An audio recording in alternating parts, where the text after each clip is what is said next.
Welcome back to the Gridcenter. I'm your host Shane Falco.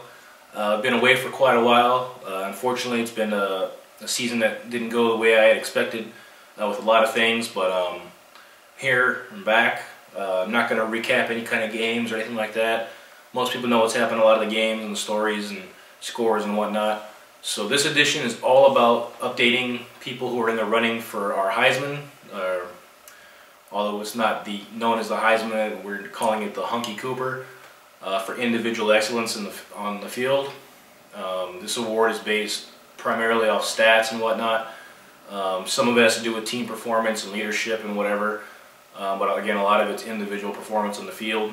If you're unfamiliar with how our format's going to work, tonight I'm going to go ahead and run down basically the top 5 candidates in each conference. Over the next couple of weeks, we'll chop that list down to 2 or 3. By week 10, the entire league will get a chance to vote.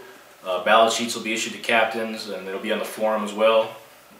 Then you can vote for who you want to represent your conference, and then the winners from each conference will be up on display, and we're going to try and do a ceremony type show actually at the fields during the playoffs for those 4 individuals, and then by then all votes will have been tallied for the 4 finalists, and then we'll give out the award at that time.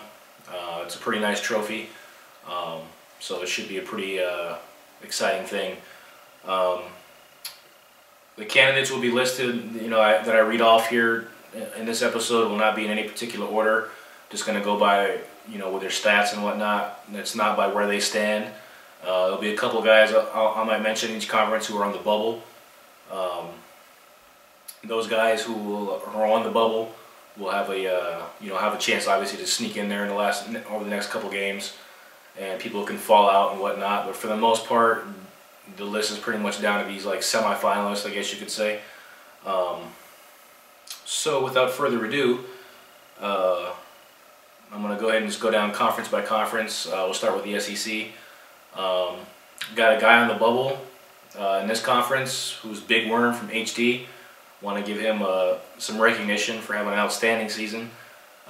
He's got 21 flag pulls so far and 14 sacks on the D-line, leading the conference by far in that category.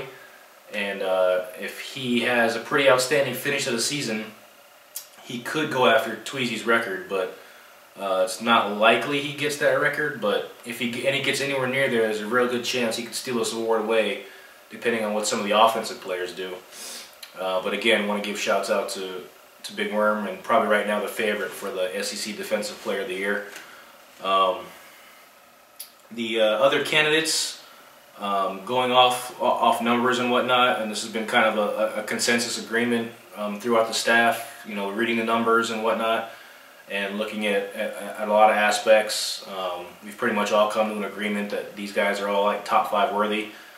Again, no particular order. Starting off from LNG, Dyson, wide receiver.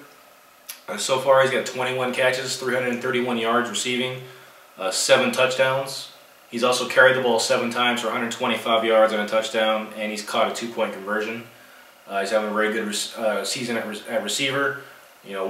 Basically one out of every 3 catches has gone for a touchdown. So very explosive offense there with LNG. So it's not hard to understand why he's having good numbers.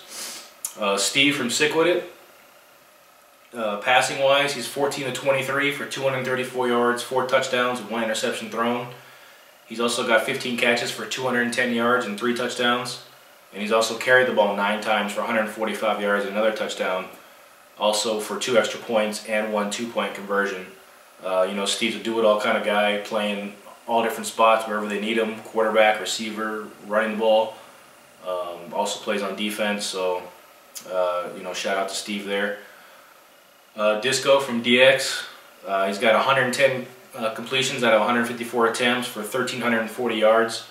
15 touchdowns, 7 interceptions, which could hurt him in the long run. He's also thrown for 6 extra points and 1 2-point conversion.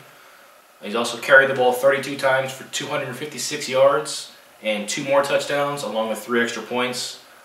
Not the typical numbers that DX has normally put up, and I think defenses have maybe made some adjustments there, but Again, solid numbers. Q from the Rock, in their first season together, he's 53 of 94 for 935 yards, 10 touchdowns, 5 interceptions, 2 extra points, and 1 two-pointer. He's also carried the ball 13 times for 136 yards and 2 touchdowns, along with 2 extra points. And finally, the last candidate for the SEC is Mashari from LNG. He's 51 of 72 for 817 yards, 9 touchdowns, 5 interceptions, and 1 extra point. And he's also got 24 carries for 205 yards and 4 touchdowns, along with an extra point rush. Those are your candidates so far for the SEC. There's a couple guys who could sneak up in there if they have an outstanding week the next week when we come back from Easter break. But for right now, these are pretty much the top 5. Moving on to the Big Ten.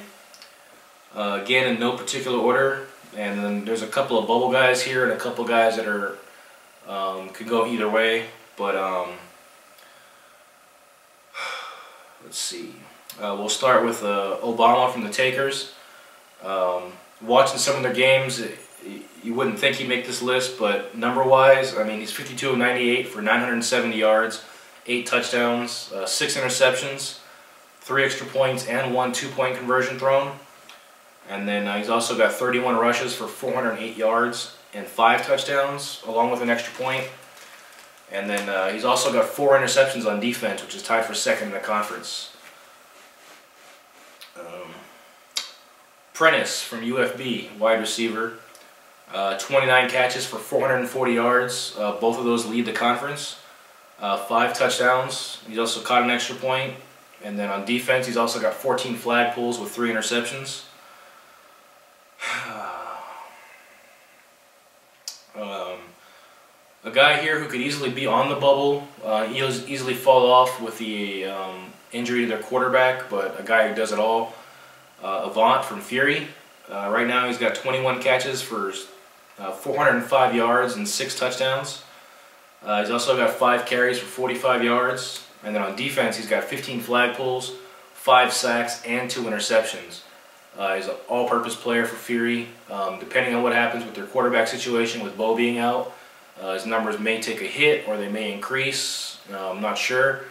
Hopefully it won't affect him too much, as obviously he's a dangerous player on both sides of the ball.